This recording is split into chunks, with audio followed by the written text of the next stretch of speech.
fans, yes, this is a Rockets video. We haven't done one in quite some time. The season's already started, and the Houston Rockets. Very interesting team so far. Jalen Green looks to be a growing star in the making, and I am excited about someone else not on the team. What is going on, everybody? Welcome back to a brand new episode of The Lead. Your host, as always, Harley Dugan. Remember, this is a Lead Houston where it's all Houston all the time. And on the Lead Houston, one of the things we do not do is bury the lead. And one of the lead conversations when it comes to our young Houston Rockets team, very impressive so far this early in the season. They got to finish leads. They got to hold on to leads. They got to start faster. A few games where they need to do better, man. They need to do better finishing the game or starting sooner. So that's the biggest worries right there for this team. But there is a lot of potential. This rotation is crazy. Tari Eason had himself a game and a half playing the Golden State Warriors. Jalen Green has been phenomenal so far. Alperen Sengun, we'll see what's going on there. A lot of speculation that he's playing injured. But this young Houston Rockets team, they got a lot of pieces, as we know. And I'm gearing my attention. I can't help but start side-eyeing the Milwaukee Bucks. And I can't help but take a look at the Greek freak over there, Giannis Antetokounmpo. How you doing, buddy? There's reports out there that Giannis is disgruntled, and they have had a rocky start to the season right now. Look, I don't know how true this is. I don't know if it's just because they have a bad start, all of a sudden he wants out. I mean, it's only been 5-6 games for them. Look, I don't think this is too much to read into, but what I am reading into is that the Houston Rockets, why not take a deeper look into this situation and pin it? Why don't you put a pin in this conversation when it comes to the Greek freak and his relationship with the Milwaukee Bucks as of right now? Put a pin in it and leave it on there. And every once in a while, we're going to come back to that conversation, and we're going to see how the Milwaukee Bucks are doing, because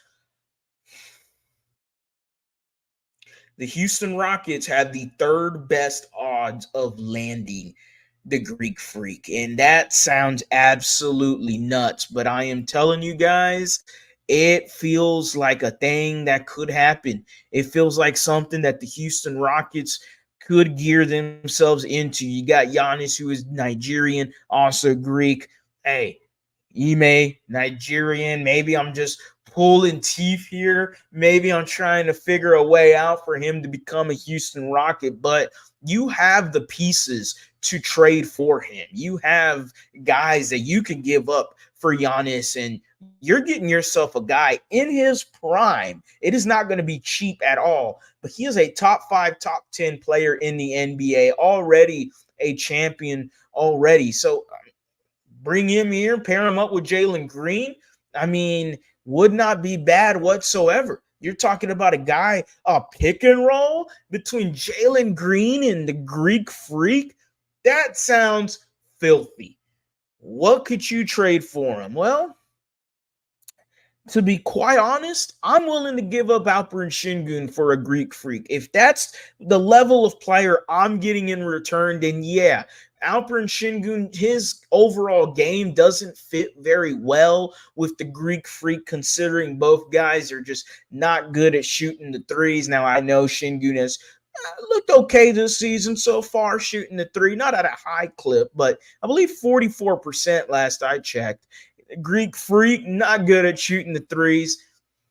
Swapping him and Sengun, you're obviously going to have to add some talent with it, whether it comes of Cam Whitmore, Amen Thompson, Reed Shepherd. Like, it's going to hurt in order to acquire Giannis Antetokounmpo. I'm not quite sure Rockets fans want to give up those kind of guys. I understand that, you grow kinship to those guys, especially from what we've seen from a Cam Whitmore, and we haven't even seen what Reed Shepherd could do in a full season for the Houston Rockets. And look, this is more of a gauging the market kind of thing, looking to see whether or not the Greek Freak is even available. Again, this is extremely early into the season, but this is more of a conversation to put a pin into. Take a look back every once in a while. Now, if they're performing better, then obviously they're not going to trade him away. But if he's disgruntled and he's still upset and they're still losing, the Houston Rockets have a boatload of assets to go ahead and take the bait and go ahead and capture a Greek Freak and catapult yourselves into legitimate NBA contenders. Right now, the Rockets look like a solid basketball team, young pieces, and it seems like a team that could be better as the season goes along. And games 71, 74, 80 of the Houston Rockets are nowhere going to be near this first 2 weeks of the Houston Rockets. We obviously know that. But, man, I just think the projection in Jalen Green, I'm kind of curious to see that continue. He's looked good so far. Şengün, I don't know if he's playing injured or not. I've heard some speculations that he's had some back injuries. He's not playing fully healthy. Who knows? But, buddy, you're out there playing. You got to give it all you got, and you got to give me better performances too. There's been times where he's lacking in terms of his performance. But overall, this Rockets team, if they have a chance to get the Greek Freak, I'm co-signing it, man. Go ahead and get yourself a top 5 NBA player, championship pedigree, Ime Udoka, him, the Greek Freak, Jalen Green.